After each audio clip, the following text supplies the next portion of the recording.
Well, welcome to our Tuckshop Network management meeting, the first one of term 3. As you guys would know, the topic today is all about neurodiversity in the Tuckshop, or probably more so catering for neurodiversity in the Tuckshop. Yeah, as I said to the ladies before, feel free to have your camera on. You won't be in the recording, but it's nice for me to be able to see people's faces when I'm talking. I'm not just talking to a black screen. So before we get stuck into it, I just would like to acknowledge the traditional owners and custodians of the land in which we meet today, and their connections to land, sea and community. I pay my respects to elders past, present and emerging, and extend that respect to all Aboriginal and Torres Strait Islander peoples today. I recognise that Aboriginal people and Torres Strait Islander peoples each have their own unique cultures, including languages, beliefs, practices, traditions, and diversity within each culture. So if you don't know me, or if I haven't met you, my name's Naomi and I am the project officer for the Healthier Tuckshops program. I'm a dietitian by trade, and I also run around and do a bit of visiting with the schools out and about, which is something I love doing. I love working with you people on the ground and seeing exactly how it all rolls in your school. I'm generally at Quast Monday to Wednesday. Sometimes there will be a Thursday in there as well. And my contact details are on the screen there. But I'll send everybody an email after this chat, so you can keep my contact details handy if you do need any support, or you've got any questions about healthier tuck shops or resources or anything that we cover today as well. So if you haven't been to one of these meetings before, we tend to typically run them where I give everybody a bit of an update on all things happening at Quast. We then cover the topic, which today is about neurodiversity in the tuck shop. All being well, we'll have some time for questions or discussions. If we do run out of time, then feel free to email or message me, or pop your question up on the Facebook page, and we will answer your questions, or you can email me and I can put up the question and answer on the Facebook page, so that everyone can benefit from that answer. I think everyone's got their mics on mute, which is great. Feel free to come off mute if you've got a question to ask. We just ask that you be on mute because it does pick up a lot of background noise. So if there's a mower or a whippersnipper happening outside, everyone tends to hear it. So be on mute, but also, yeah, come off if you've got any questions to ask. And I guess I just want to make a little bit of a note as well that the advice that we kind of talk about today, or the slides or the information, it is very general in nature, and it's not to be used for individual dietary advice. So if you're seeking individual dietary advice about this topic, I encourage you to contact your GP or touch base with a dietitian who specialises in this area. I've kind of gathered this information from a variety of evidence-based sources. And so we encourage you to take it and discuss it with your line manager, your P&C, your school executive, to discuss, I guess, whatever's going to be relevant and doable for your school. As I said before I started the recording, it's a very broad and a very diverse topic, and there's no way I was going to be able to ever cover it in 30 minutes. But I've tried to design it as a bit of a starting guide for tuck shops, that we can then, you can delve in a bit further, or we can look at it a bit more in detail if there is a need to do that. So in terms of a Quast update, I'll just run through this really quickly, but we have been quite busy, as you can see from all the dot points on the screen. There was a podcast and a case study about deadly tuck shops which is from Normanton State School, who started providing a free feed Friday. That's a really great story. I encourage you to jump on and either read or listen to it. And then there's a member-only resource for communication and another one for slow cooker and using that in your tuck shop. Just to quickly explain the difference between kind of member-only resources and resources for everyone to access. So Quast is a member organisation that supports tuck shops all over Queensland. We do receive funding from Health and Wellbeing Queensland to provide free resources that all tuck shops and schools can access. So these tend to be more about that healthier menu, healthier tuck shops side of things. We do aim to provide additional support and resources to our member schools, which is very broad and varied. So the fee for schools to join is based on the size of your school, and it is relatively small compared to the memberships and the fees that you pay to other organisations.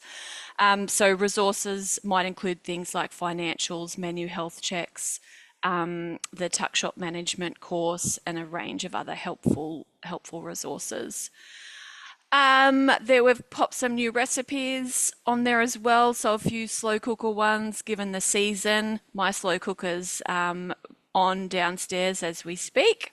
And there's a mix and match custard slice there, which is kind of more like a cake consistency. But it's a slice, and it's a great one to do in terms of you can use canned, fresh or frozen fruit, whatever you've got. You just chop it up and chuck it on the top with some cream cheese, and you get this lovely cakey type slice.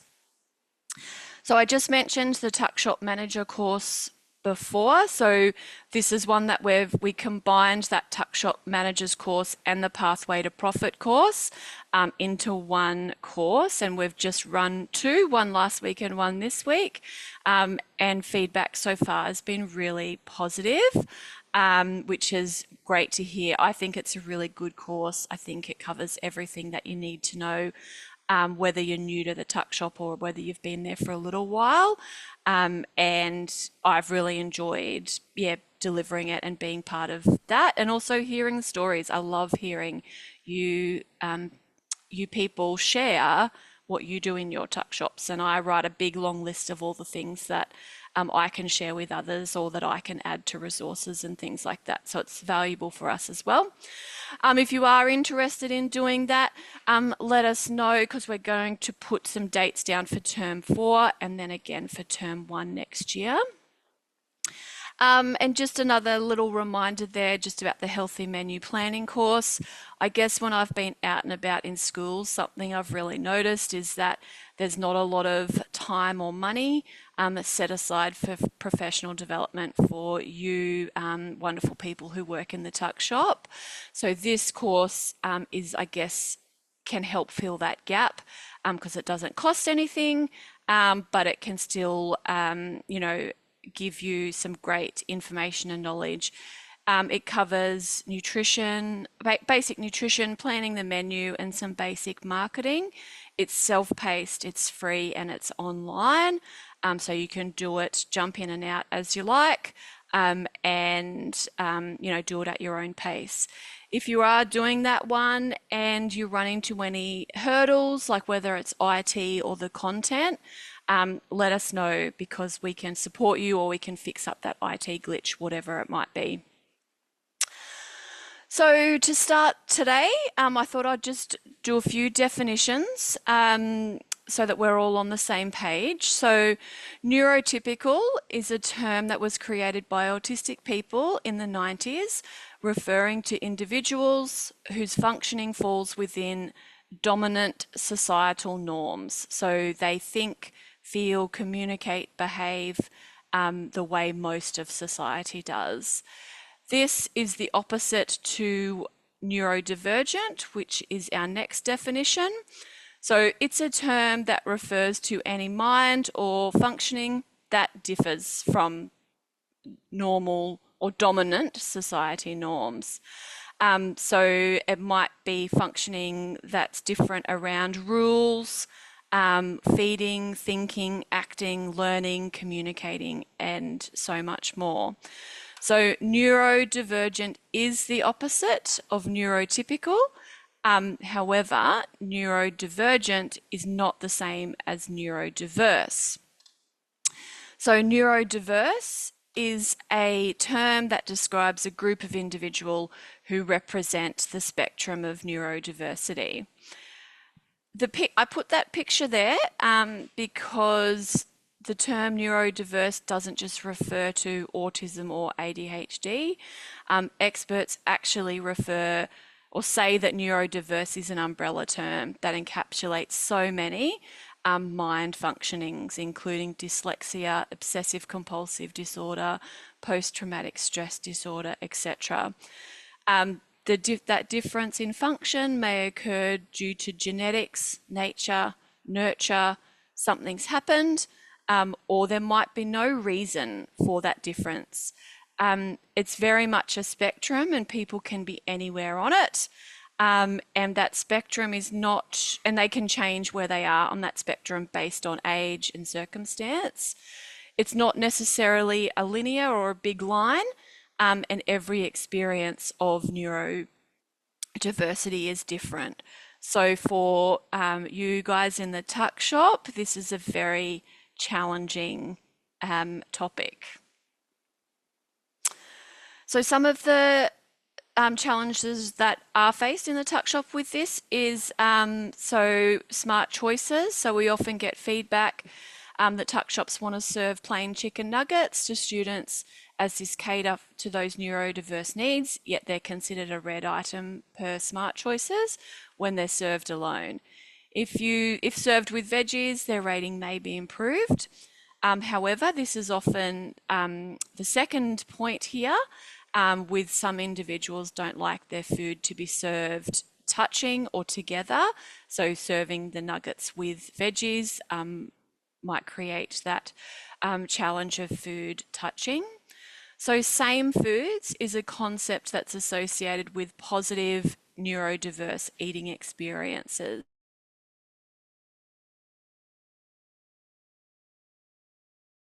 It's an important way that neurodiverse people regulate what their actions, and so by same foods, it kind of means that they might want to be eating that same food all the time.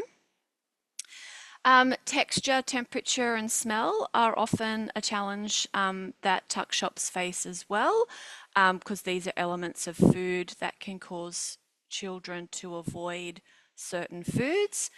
And the last point there is the physical eating environment. So this is something that's possibly outside of, the tuck shop context, but it's definitely something that's worth considering or knowing about because it will affect that purchasing from the tuck shop. So we'll go through each of those challenges a bit more in depth now. So smart choices. So the strategy states that nuggets are to be served with veggies in order to be amber, pending that the information on the nutrition information panel. So I guess I just want to remind people as well that Quast doesn't own this strategy. We're not the food police, but we do receive funding from Queensland Government to support schools comply with this strategy if they would like to do so. So when we say serve it with vegetables, they can be raw, cooked, canned or frozen. It could be potato mash or a cob of corn, and you might be able to combine vegetables in a bit of a sneaky way as well. For example, cauliflower and potato mashed together, they look the same and the texture is the same as plain mashed potato. Apple slinkies are something that's super popular in the tuck shops. And my daughter and I just recently tried to do like a slinky of a Lebanese cucumber. We're not ready to record that as a video or resource yet. But with a bit more practice, you might see that popping up on social media. So it's something that is just how it can be served that little bit differently, a bit exciting. So outside Smart Choices, there are other sides that offer more nutritional value than simply serving the chicken nuggets alone. So you could, have you thought about serving it with pasta on the side? So it's not going to improve the Smart Choices rating if that's what you're chasing, but it does make it more of a complete meal, which is something as a dietitian I would much rather see than just the nuggets served alone. I also went to one school that served fruit on the side with their nuggets. Again, it doesn't improve the Smart Choices rating, but it does improve the offering, and it demonstrates that their tuck shop is trying to offer and encourage variety and improve that nutrition, which is always great to see. So that next challenge is about touching food. So this is a common challenge to Tuckshop ordering for neurodiverse students because bought food is often touching or mixed, which creates a barrier to eating that food. So one fix for this is sourcing some bento box style containers for certain meals that then can facilitate that food being separated on the plate. I did a quick Google and you can get the sugarcane packaging, like the pulp packaging, and also some plastic ones which come with a lid, which are ideal for freezing. And their price point is very similar to the containers that you would already be purchasing now. So definitely something to look into. You can serve poke bowls, Mexican dishes, and even a simple pasta and a side could be served in this style. So the next challenge is about food sameness. So as I suggested before, food sameness is about the same foods served and eaten due to their predictability. The taste, the texture, the smell are the same every time they're served. And so this is not just a challenge, I think, that's limited to neurodiverse students. I think we can all vouch for students who, to some degree, like this predictability of what's served in the tuck shop. So evidence suggests we need to encourage, not force, exposure to new foods. From a clinical point of view, if people eat the same food every day, they do run a risk of nutritional deficiencies, and there is also a connection between neurodiversity and disordered eating. This is absolutely not in our scope of what we're talking about today, but it did come up in a lot of the research and a lot of the resources that I was looking at, so I did think it was worth mentioning. And so a way around that is that we can offer food of similar nutritional value that may encourage variety, and that's something that can be facilitated by the tuck shop. Students might not get exposure to new foods at home, but then they might have that opportunity through the tuck shop. If they see what others are eating, the item looks appealing, it's presented in a way that meets their requirements, and if the food is promoted in a positive way, they may be willing to try those new foods. So one example could be offering coated fish products on one day of the week instead of the nuggets, or to look at plant-based or vegetarian alternatives. Just remember to check the Smart Choices calculator and that nutrition information panel. And as we talked about before, consider serving it as a complete meal, whatever that might look like. New items can be introduced or trialed to your menu that may cater to these needs. So you might want to introduce new items as a theme day or as a meal deal just to gauge its popularity. I had a discussion with a dietitian who works with a lot of neurodiverse clients, and she suggested that it's also worth promoting other foods that are often accepted and suitable, that could easily be served in the tuck shop. So these are things like high fiber, mineral containing white bread, which can be served with or without margarine, and with or without Vegemite or a spread. Plain pasta with or without cheese. Um, and she said apples, often peeled and cut. However, we need to consider the context of the apple going brown, as that can often be a deterrent. And she also suggested that plain milk or milk flavored poppers are an excellent suggestion, particularly for those kids with ADHD, as their medications often suppress their appetite and they're not hungry. And so it's easier for them to drink something where they're getting a bit of nutrition as opposed to eating a meal. So whether or not, if you're going to consider a meal deal, maybe like a like having the milk as a drink might be one way to kind of help offer that little bit more nutrition. So food textures is another challenge, which we've kind of already talked a little bit about already. So kids might avoid certain foods based on the texture, the temperature, and the smell. So some adaptations can't be made as they might pose a food safety risk, but then there are definitely some other things that you could consider doing within your tuck shop. So offering a range of foods with different sensory properties may improve the eating experience for neurodiverse students. So it might be grated or soft, hard, crunchy, different textures like that. The textures of cutlery can also be an issue as well, particularly with the phasing out of single-use plastics and timber cutlery being brought in. So that timber texture is often an issue.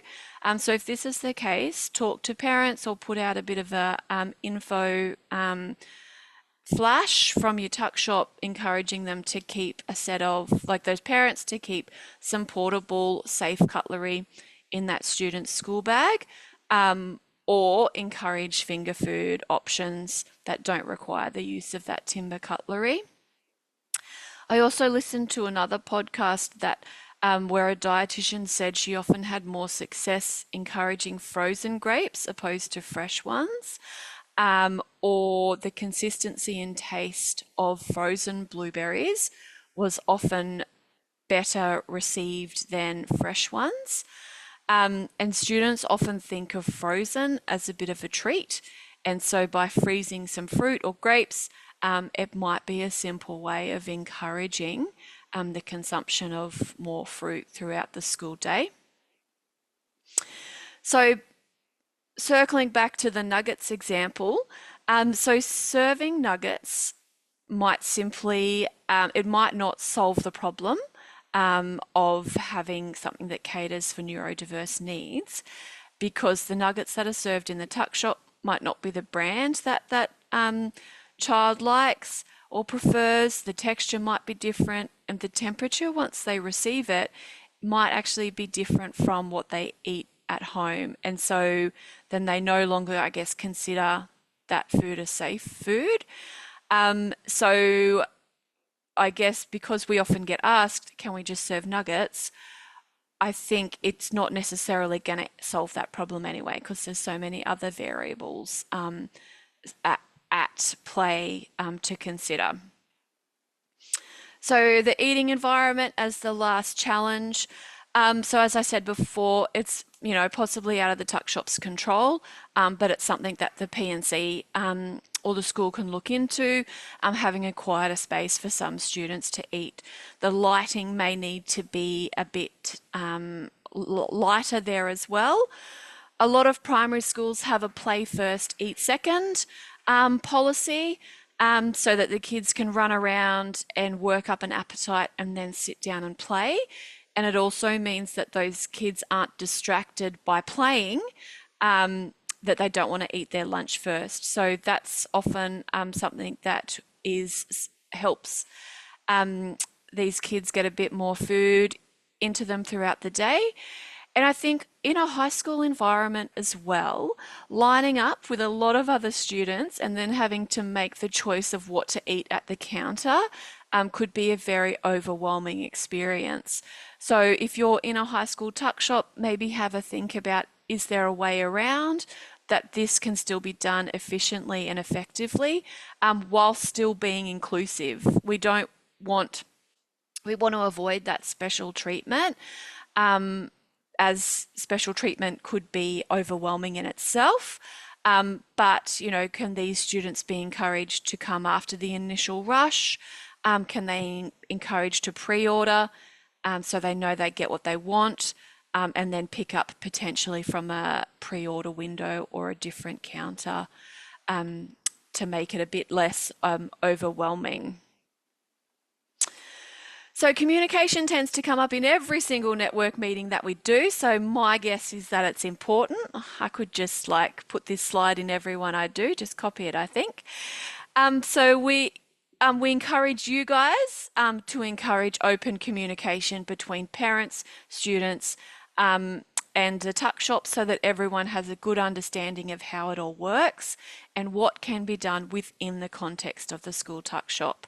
So for example, can you provide mashed potato as a side instead of veggie sticks? Or fruit? A kid might not want to eat a cut apple that's sent from home because it's brown by the time it gets to school. And so the tuck shop might have the capacity to be able to cut fruit just prior to service, or provide a fruit box instead of a fruit salad for these kids. So let your students, your teachers, and your families know of the accommodations or adaptations that you can make for students and what they need to do from their end. It's impossible to think that you guys will be able to meet every individual need of all students and all of their expectations, and I'm not suggesting that you need to try to do that, but I do think that there might be some things that you could do to encourage healthier habits that might meet the needs of groups of students. And if you're in a small school, this might be a lot easier to do than if you're in a big school. So make sure you, let people know what you can do, and people will appreciate you making those small modifications, and going that little bit extra of things that you can do. Working in the tuck shop requires things to be time efficient and financially plausible. And so, catering for every requirement simply might just not fit into this tuck shop model. But let people know what you can do. And that last point there is just about positive food communication. So this is something that can be really tricky, and it is very much a learnt skill. But avoiding the terms like good and bad when referring to food is something that falls into that positive food language. Even Smart Choices, they refer to the red category as occasional. They don't say never eat it. So that's an example of that positive food language as well, things that can be eaten occasionally. And so I did say it was going to be long, and it's 2:58, so we've got 2 minutes for questions. But I'll send everybody through a copy of this PowerPoint, so you'll be able to access these links, which is where I got the most of my information from. So it is a big topic, and it's, I understand I've just literally talked your ears off for half an hour. So I do encourage you, I guess, to go back through it and look at the things again, look at the slides again. There isn't any resources available in this space for this topic. So when I contacted our organisations similar to this in other states, no one has a resource on this topic. So it's definitely something that there's a need for. And so we will look into creating one based on the information that we've found. So that top reference, Dietitians Australia, you probably won't get a lot from that because I needed to log in and get more specific information. That second one, the Grow and Go Toolbox, is not too bad. And then those last two, they are a bit more clinical, but it is where I got my information from. So if you were interested in finding out a bit more about something, you could go and look at those ones, or you can shoot me through an email or give me a call, and I'm more than happy to help. So does anybody have any questions? I was just super thorough.